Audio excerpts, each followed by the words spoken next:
وكفى اما بعد اعوذ باللہ من الشیطان الرجیم بسم اللہ الرحمن الرحیم۔ حضرات محترم، آپ حضرات درس سے بخاری سماعت کر رہے ہیں اور بخاری شریف سے آج ہماری حدیث نمبر جو ہے وہ 448، 49 اور 50 ہے۔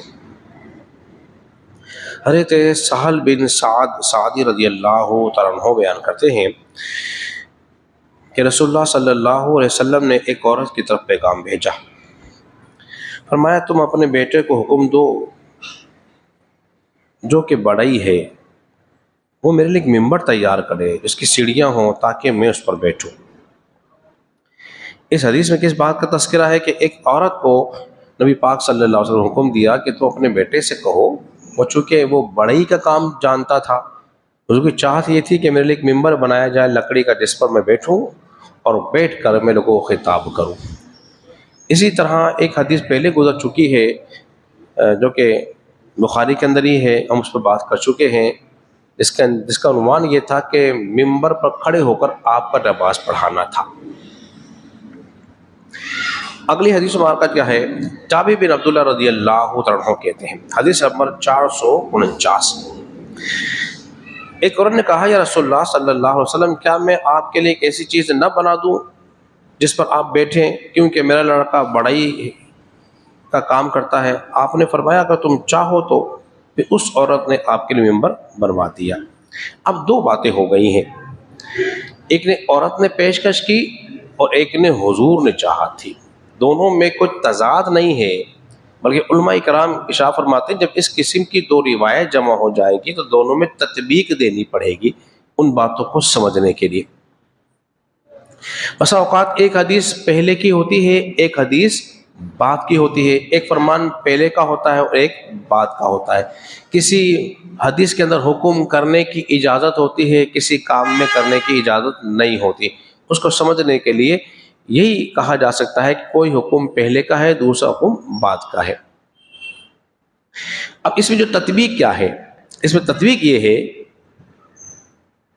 کہ اس عورت نے پہلے پیشکش کی آپ کو کہ رسول اللہ صلی اللہ علیہ وسلم میں آپ کے لیے کوئی ممبر نہ بنوا دوں جس پر آپ بیٹھیں، آپ خطاب کریں، آپ کی عظمت کا اظہار ہوگا، کیونکہ میرا لڑکا جو ہے وہ بڑے کا کام کرتا ہے، بڑا عمدہ اچھا بہترین ممبر بنائے گا۔ حضور نے فرمایا اچھا ٹھیک ہے بنواؤ۔ جس طرح مثال دے رہا ہوں، کوئی آپ کہہ دیں اگر تم کہو تو میں یہ کام نہ کر دوں، اور اب آپ اس کام کو کہہ کر پیشکش کر کے بھول جائیں، زندگی میں گم ہو جائے، ملاقات نہ ہو سکے، یا مصروفیت کی وجہ سے جو کام آپ نے کہا تھا وہ آپ نہ کر سکیں، پھر آمنا سامنا ہو جائے، ہم کیا کہیں گے؟ یار تم نے فلاں دن کہا تھا وہ کام کرنے کا ابھی تک کیا نہیں۔ تو اب سمجھیے اس مسئلے کو، پہلے اس نے عورت نے پیشکش کی تو کسی مصروفیت کی وجہ سے وہ عورت کو کام نہ کر سکے، پھر حضور نے حکم دیا اس عورت کو بلاؤ جس کا لڑکا بڑائی کا کام کرتا ہے تاکہ میرے لیے ممبر بنا دے، میں اس پر بیٹھا کروں، لوگوں کو واضح نصیحت کروں۔ اسی طرح حدیث نمبر 450، حضرت عثمان بن عفان رضی اللہ عنہ بیان کرتے ہیں، آپ نے جب مسجد نبوی کو توسیع کی، بنایا، کچھ لوگوں نے اعتراض کیا، اے عثمان آپ ایسا نہ کریں، جیسے رسول اللہ کے زمانے مسجد بنی ہوئی تھی اس کو ویسی رہنے دیں، اس کو پختہ نہ کریں۔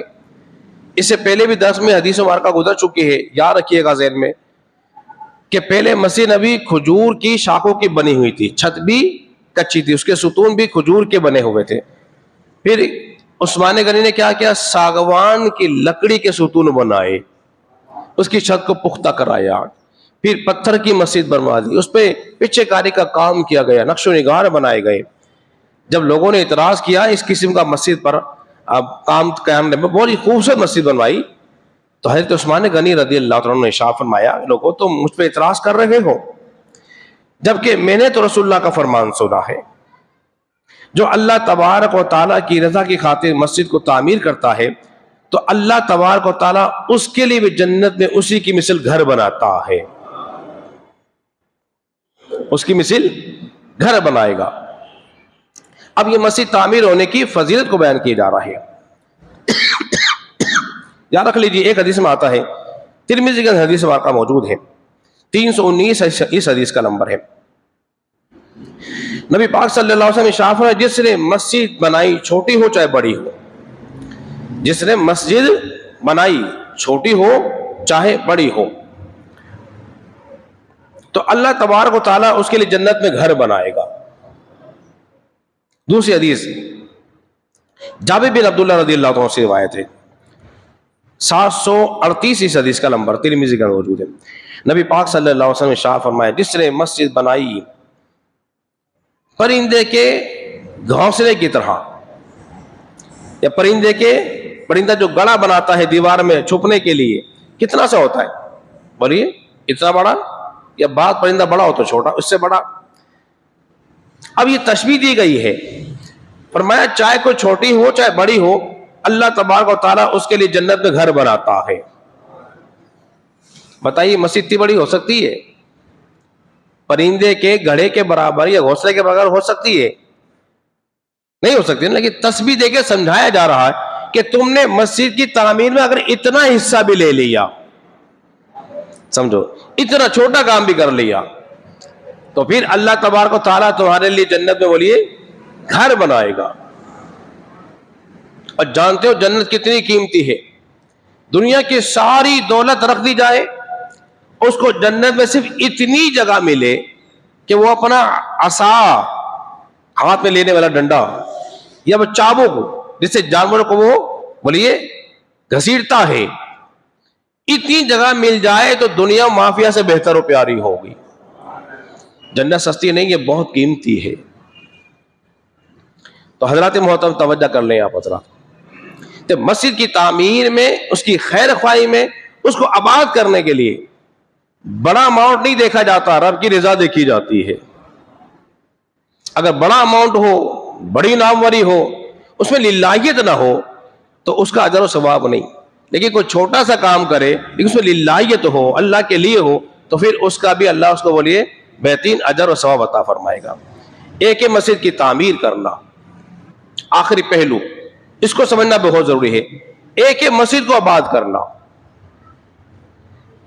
مسجد کو آباد کرنا، ایک ہے تعمیر کرنا۔ بعض لوگ تعمیر تو کرتے ہیں، اس کی خوبصورتی پہ بڑا پیسہ لگاتے ہیں، مگر اس کے آباد کرنے میں خیال کم دیتے ہیں۔ تو جتنی کوشش مسجد کو آباد کرنے کے لیے ہوگی بولیے اتنا ہی فائدہ ہوگا۔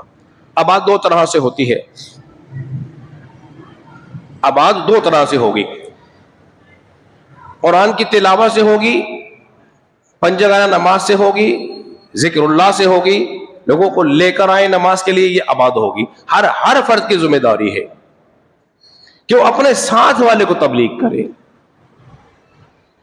تم بہترین امت ہو، جانتے ہو بہترین امت کیوں ہو؟ اس لیے کہ تم بھلائی کا حکم دیتی ہو، برائی سے روکتی ہو۔ ہر فرد کی ذمہ داری ہے، جو اپنے جہاں فعال بیٹھتا ہے، آفس میں ہو، ٹھیلے پر ہو، کام کاج کر رہا ہو، وہ ہر ایک کو نماز کی دعوت دے، نماز کی طرف لے کر آئے۔ یہ کیا ہوگا؟ اس کا آباد کرنا ہوگا، لوگوں کو راغب کرنا ہوگا۔ اور دوسرا بات کا معنی کیا ہوگا؟ ہر قسم کی گندگی سے مسجد کو پاک و ستھرا رکھے۔ گندگی دو طرح کی ہے، بات سے بات نکلتی رہے گی پھر وہ طویل ہو جائے گی۔ ایک تو کوڑا کرکٹ، ٹھیک ہے جی، اس سے پاک۔ اسی طرح ہر قسم کے فتنے فساد سے مسجد کو پاک رکھے، کوئی انتشار پیدا نہ کرے، لوگوں میں دوریاں پیدا کرنے کی کوشش نہ کرے، محبتیں بڑھانے کی کوشش کرے۔ جہاں مسجد میں فتنہ فساد ہوتا ہے لوگ وہاں جاتے بولیے نہیں ہے۔ جب لوگ کم جائیں گے مسجد آباد ہوگی کہ غیر آباد ہوگی؟ بولیے غیر آباد ہوگی۔ تو جو اس قسم کے لوگ ہوتے ہیں ان کے شر سے بچنے کی کوشش کریں، جو انتشار پیدا کرنے کی کوشش کرتے ہیں، مدرسوں میں مسجد میں دوریاں پیدا کرنے کی کوشش کرتے ہیں، تو جب آپ سمجھ لیں کہ اس قسم کے لوگ ہیں اس سے بچ کے رہنے کی ضرورت ہے۔ لہذا ایسے لوگوں کی شرارتوں میں نہ آ جائیں اور کوشش کریں کہ ہم بولیے کیسے رہیں، توڑ کے رہیں۔ وہ حدیث یاد رکھ لیجئے، بڑی کام کی حدیث سنا رہا ہوں۔ نبی پاک صلی اللہ علیہ وسلم نے ارشاد فرمایا کہ مسلمان کے لیے عمارت کی طرح ہے۔ کس کی طرح ہے؟ عمارت۔ یہ عمارت بنی ہوئی ہے نا، اور بغیر دیواروں کے عمارت بولیے نہیں ہو سکتی۔ جب ہم دیوار تعمیر کرتے ہیں تو کیا کرتے ہیں؟ ایک اینٹ کو دوسری اینٹ کے ساتھ لگاتے ہیں. سمجھے؟ آخری بات سمجھاؤ بڑی پتے کی، انشاءاللہ لطف آئے گا. ایک اینٹ کو دوسری اینٹ کے ساتھ، پھر ایک اینٹ کو دوسری اینٹ کے اوپر. بولیے ساتھ ہی ساتھ رکھتے رہیں اور اوپر نہ رکھیں، عمارت تعمیر ہو سکتی ہے؟ بولیے نہیں ہو سکتی. یہ ساتھ کا مطلب کیا ہے؟ اس کا مطلب یہ کہ تم نے ایک دوسرے سے جڑے رہنا ہے. بولے سبحان اللہ. ایک دوسرے سے جڑے رہنا ہے، جدا نہیں ہونا. جو جدا ہو جائے گا بولیے پھر عمارت تعمیر نہیں ہو سکتی. مسلمان عمارت کی طرح ہے، تو عمارت تبھی بنے گی جب آپ ایک دوسرے جڑے رہیں گے. یعنی کہ بھائی بھائی سے جڑا رہے، نمازی نمازی سے جڑا رہے، نمازی امام سے جڑا رہے، اور امام کمیٹی کے ساتھ ہی ہر طرح کے اس کا تعلق ہے. یہاں ہو جہاں کہیں کی مسجد ہو، ہم مطلق بات کر رہے ہیں، وہ جڑا رہے اپنے بھائی کے ساتھ، خاندانی طور پر بھی، محلے کے طور پر بھی، جہاں اٹھتا ہے بیٹھتا وہ جڑا رہے، دوری پیدا کرنے کی کوشش نہ کرے. دوسرا کیا؟ ایک اینٹ دوسری پہ رکھی جاتی ہے. اس کا کیا مطلب ہے؟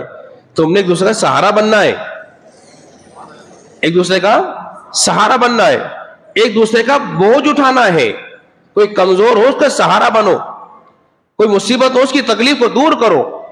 تو جب اس طرح تم تکلیف کو دور کرو گے، سہارا بنو گے، سہارا بننے کے لیے اپنے بھائی کا سہارا بنو. اللہ نے مال دیا ہے، تمہارا غریب بھائی، اس کی مدد کرو، اور مدد کر کے اس پہ احسان نہ جتاؤ، اس کو رسوا کرنے کی کوشش نہ کرو. کسی کے ساتھ کوئی تعاون کر رہا ہے، اس کے تعاون کو جگہ جگہ بیان نہ کرو. یہ طریقہ سمجھایا جا رہا ہے، اس لیے کہ تعاون میں گیا، مال بھی گیا، اور حاصل بھی کچھ نہیں ہوا. اس لیے فرمایا گیا کہ ایک مسلمان وہ ہے جس کی ہاتھ اور زبان سے دوسرا مسلمان بولیے محفوظ رہے.